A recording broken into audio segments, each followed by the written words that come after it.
Et donc on se retrouve pour la dernière vidéo du module 5, le module qui va nous permettre, le module dans lequel on va créer le bouton de facturation. Voilà, je rencontre qu'il y a un petit décalage à ce niveau, donc on peut agrandir comme ceci et vérifier, tout est nickel, ok. En fonction de le décalage, c'est appliqué en fonction de la déformation du dézoom en tout cas. Et là par contre également on a un petit souci, donc il faut diminuer la taille, ok. Donc ensuite ici j'avais mis cancel avec cancel avec un seul L, cependant il a deux L, donc de venir ici dans Find and Select, de prendre Selection Plane, prendre le cancel, le cancel, et ici modifier le test, donc on va rajouter un L ici. On va faire pareil de ce côté, donc on sélectionne, on vient là et on va rajouter un L et pareil, attention, là on va rajouter un L, ok, et là pareil on rajoute un L, ok. Donc une fois que ça c'est fait, on revient ici, tout est correct. Donc on va rajouter le bouton print. Et donc, comment on fait pour créer le bouton print? On vient dans Developer, ensuite on vient ici dans Insert et on va prendre la première option. Et une fois qu'on a prise, on va créer dans notre bouton, à peu près comme ça. Et une fois que c'est fait, il nous demande de créer donc le macro qui est le code. On clique sur New et le nom du bouton c'est ça par défaut. On va pouvoir le changer plus tard. Enfin, on peut changer ici, ça c'est le nom de notre code. On peut appeler ça print 1. Ok. Et donc, par la suite, on va ici appeler ce bouton print tiré du bas 1. Parce qu'on a déjà tiré du bas, ça se fait sur le 8. Tiré du bas 1, parce qu'on a déjà utilisé print 1. Sinon, il va avoir des problèmes. Il va dire que le nom existe déjà en fait. Et donc là, il faut bien le sélectionner. Attention, pour sélectionner ce type de bouton on fait un clic droit plutôt qu'un clic, ok. Une fois qu'on a fait le clic droit et qu'on a renommé tiré du bas 1, il faut faire entrer. Si on ne fait pas entrer, il ne va pas valider en fait, ok.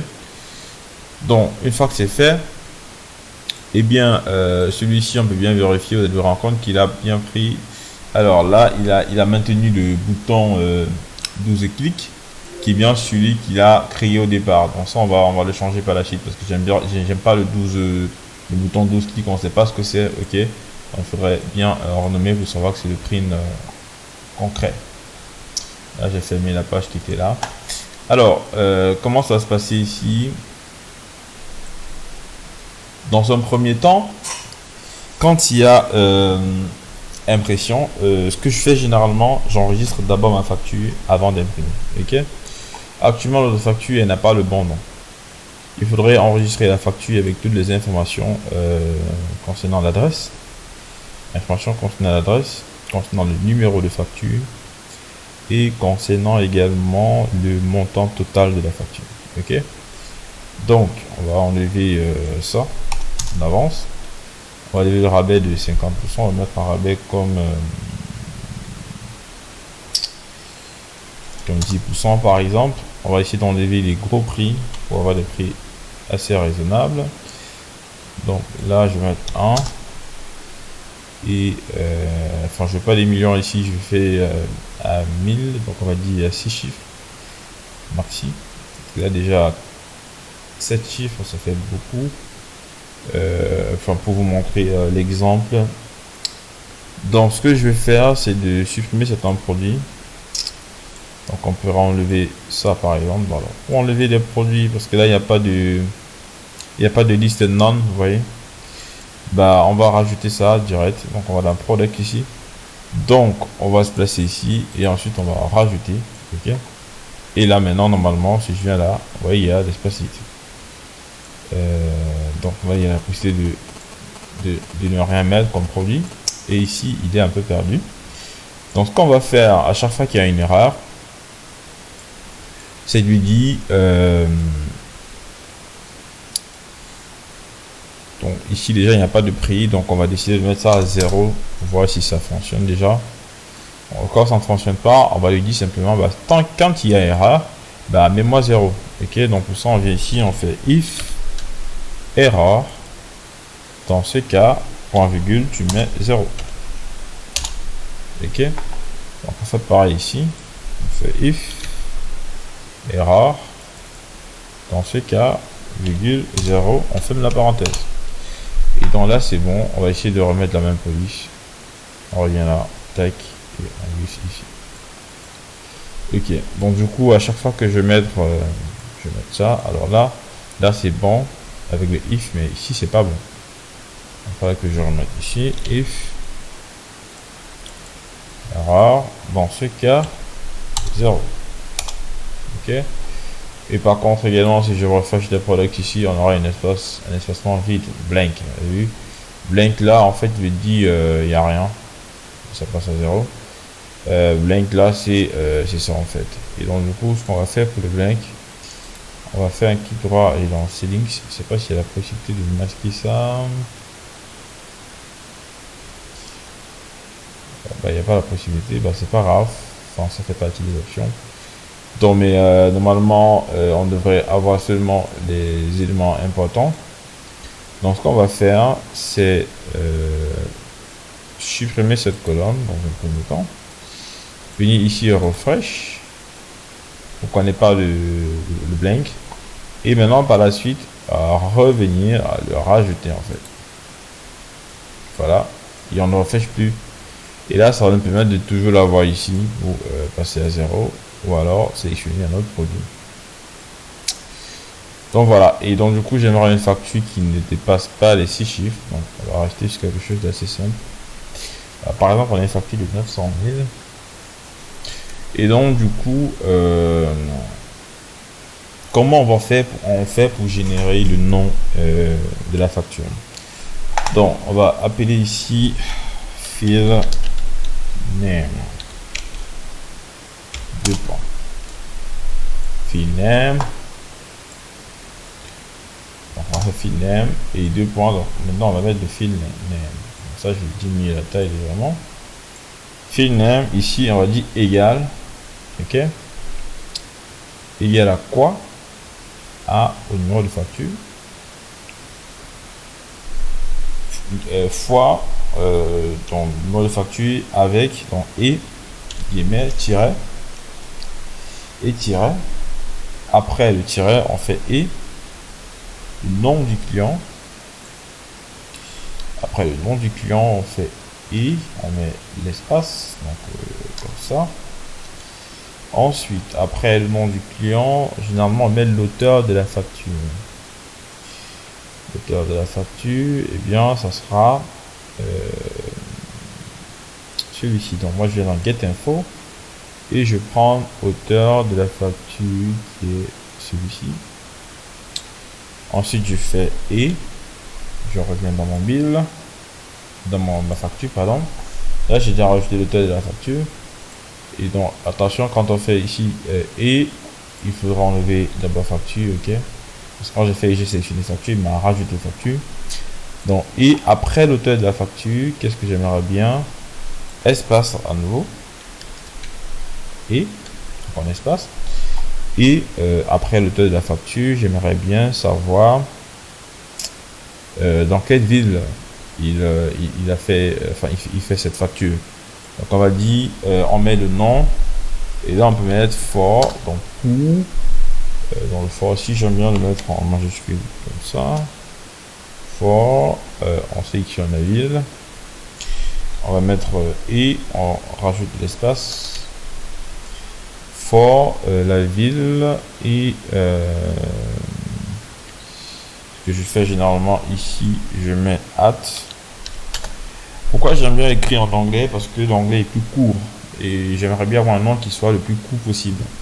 Là déjà si je mettais pour, ça allait prendre 4 mots. Bon, c'est vrai qu'ici A ça devait être plus court, mais voilà, il y a la plupart des mots en anglais sont plus courts qu'en français. Donc quand il s'agit de programmation, j'aime bien utiliser les mots en anglais pour aller un peu plus vite. Donc et at, Donc A là c'est A combien. Donc on va dire A et on fait et donc à ce prix. Ok. Et donc il a fait à ce prix. Ensuite on va faire et espace à ce prix. Et ce que je fais généralement, au lieu de mettre espace ici, je mets plutôt tiret. Et là, je vais mettre le numéro de téléphone du client. Après, ça va mettre le numéro de téléphone du client. Je rajoute la date. Donc là, je fais et espace. Là, je vais mettre le. Donc en fait, il y a l'espace avant et après. Et là, je fais et le. Je prends la date ici. Je peux à nouveau faire et espace, je récupère l'heure. Et là, je fais là, je peux fermer. Je peux faire OK. Et qu'est-ce qui s'est passé? Et bah, il m'a généré le numéro de facture, le nom du client. Là, on a du nom de l'auteur de la facture. Il faudra scinder les deux. Donc ce que je fais généralement, c'est au niveau du nom du client qui est E11, je mets les tirets, donc je rajoute des tirets ici avant, et par la suite je rajoute encore des tirets, à peu près la même quantité, pour le séparer de l'auteur de la facture. Je fais entrer, et là qu'est-ce qui se passe? On a des tirets. Dans le premier tiret, généralement il est seul. Ici je vais mettre un seul tiret au départ. Et après l'auteur de la facture, je mets le même nombre de tirets ici. Après l'auteur de la facture, je mets d'abord les tirets. 1, 2, 3, 4, 5. Entrée. Donc, voilà. Donc on a le numéro de facture. On a plus comme ça. On a le numéro de facture. Ce n'est pas des plus grands, c'est bizarre. Ben voilà.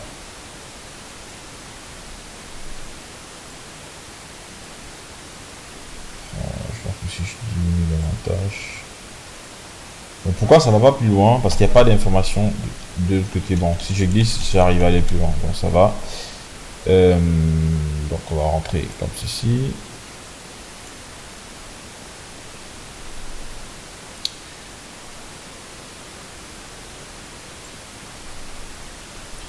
Voilà. Pour les deux côtés, je les vois glisser comme ça. Quand je sectionne et puis je déplace la molette. Enfin, je déplace avec les flèches du clavier. Et donc ici, en fait, on a généré le nom du fichier. Je vais diminuer un peu les tirets, je trouve ça beaucoup. Tac, tac, ok. Voilà, A. Il y a un problème après le A. Donc, A. Numéro de facture, c'est I29. Donc, I29 a un problème. I29. C'est normal parce qu'on n'a pas de I29.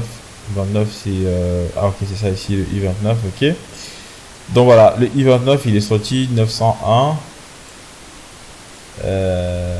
à 901. Donc on va déplacer un peu comme ça. Ok, ouais, à 901. Cependant j'abrège toujours les prix. Donc ce que je vais faire ici pour le E9, je vais lui dire left. Donc on va faire un left.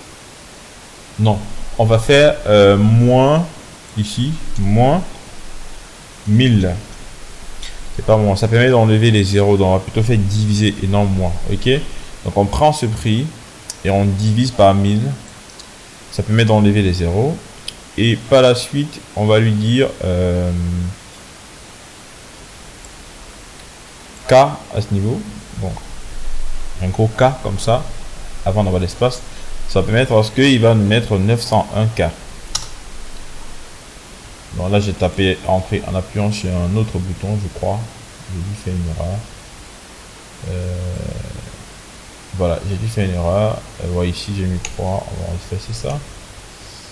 Et on fait entrer. Donc, il m'affiche toujours l'erreur. Voilà, attendez. On va rentrer, ok. Donc, je suis rentré, je vais remodifier. Donc, on va faire ici divisé par 1000. Et là, on va mettre...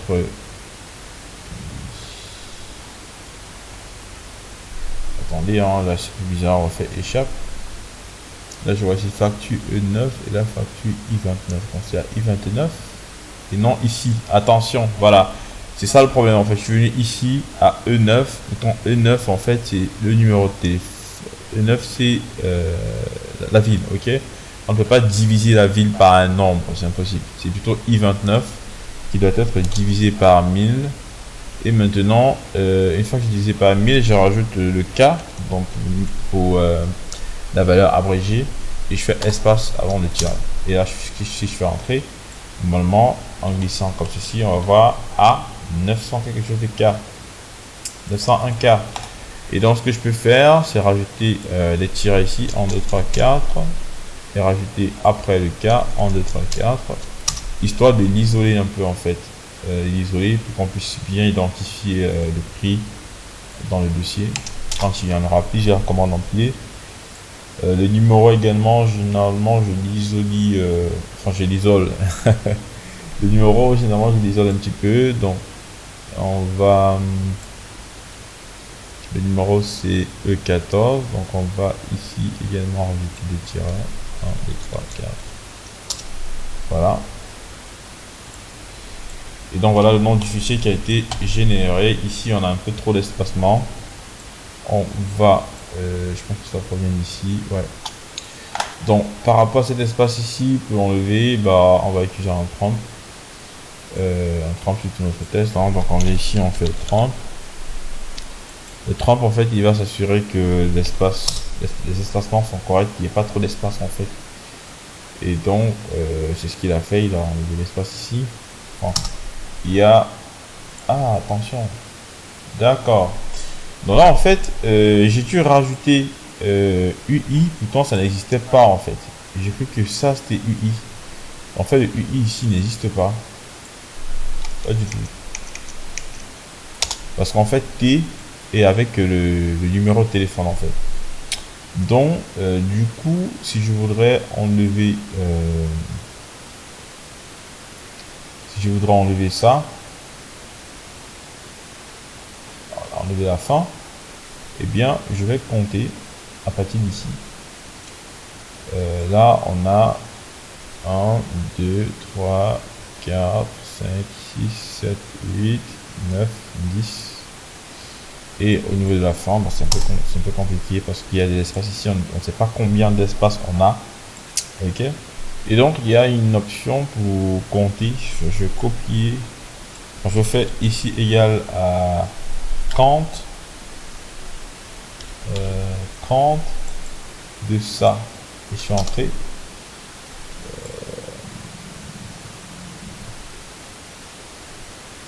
Ah non, c'est pas compte, désolé. C'est length. Je confonds les choses. Length, dans la longueur en fait. Et je suis entré. Et là, il me dit que c'est 22 en fait. Et donc, 22 caractères. Si je dois enlever ça, ça et ça, ça va faire 3 caractères que j'enlève. Donc ici, si je fais moins 3, j'aurai donc besoin d'enlever 19. Et donc, ce que je vais faire, c'est ici le dernier, qui est T1. Je vais demander à ce qu'il me fasse un right, non, un left. Bon, left, ça veut dire qu'il prend avant, il fait un left de ça, de T1 à 19. Et je ferme la parenthèse parce que la dernière parenthèse est faite pour le train. Je fais entrer et là, qu'est-ce qui se passait? Il m'a enlevé la fin qui était là avec le point.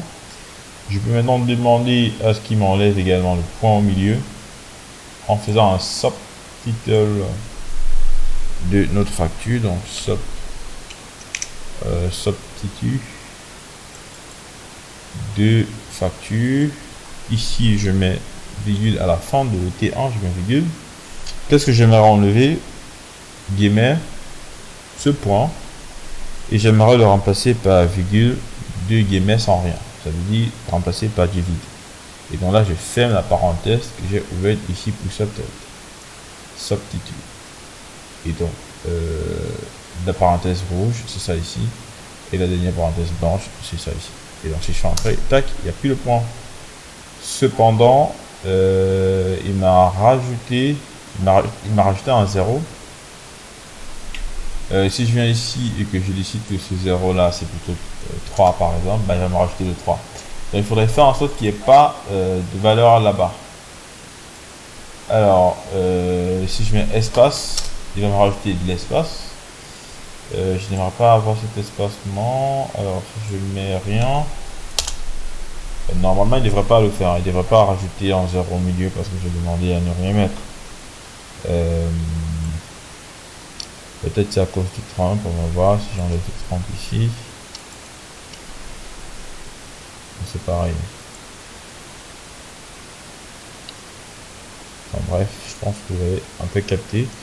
Donc voilà, là par contre c'est pas en train de fonctionner. Normalement quand il enlève, il devrait le remplacer par la valeur que j'ai demandé.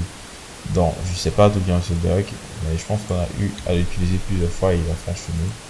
Donc on va devoir enlever tout ça et on va laisser comme ceci. Donc voilà, avec le point.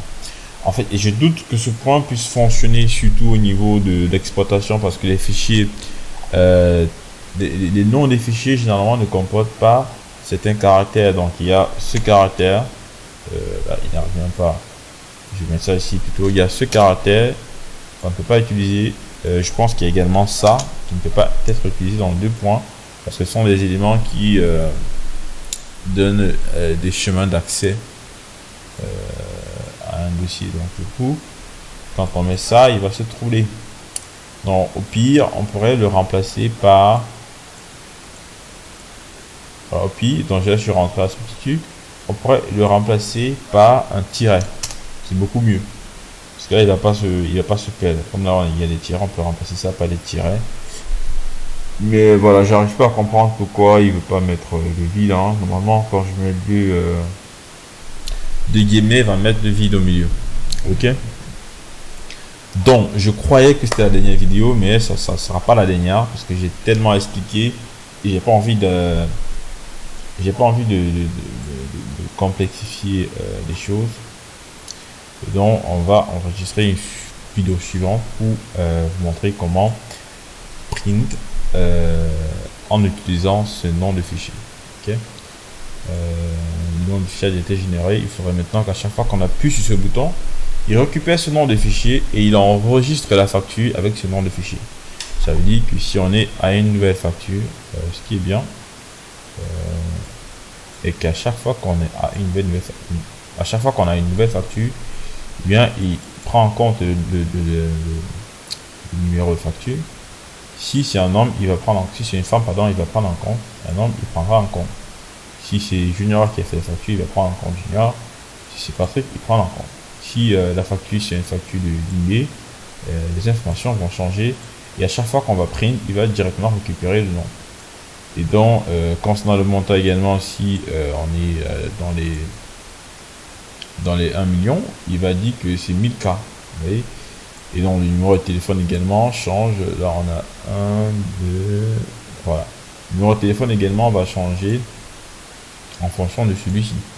Si là, par exemple, je change de numéro en mettant mon numéro WhatsApp actuel, et bien voilà, vous voyez, ça change ici. La date également, ça change de manière automatique quand on change de numéro de téléphone. Et c'est ça. Ben, ça m'a mis le 20 mai 2021 à 1h40. Qu'est-ce que j'attends pour dormir? Donc voilà. Du coup, on va s'arrêter là. Et on fera je pense que ça sera vraiment la dernière vidéo pour modifier ce bouton print. Enfin, pour activer ce bouton print de manière à ce qu'à chaque fois qu'on va cliquer dessus, il va directement créer la facture avec le nom comportant toutes les informations. Et ces informations seront capitales pour vous quand il y en aura plusieurs factures dans un dossier. Vous allez pouvoir facilement identifier quelle est la facture de Guerroy, quelle était la facture de Dimbe, quelle est la facture de Yaoundé, parce que vous n'êtes pas dans l'obligation d'ouvrir la facture pour voir les informations. Vous connaissez également le prix de la facture. Vous pouvez facilement appeler le client sans toutefois ouvrir la facture parce que son numéro de téléphone est déjà sur le fichier d'enregistrement. Et voilà, ça vous fait gagner en temps parce que s'il fallait le faire manuellement, je pense que ça allait être très compliqué. Donc voilà, il y a tout pour la vidéo finale de cette 4e semaine.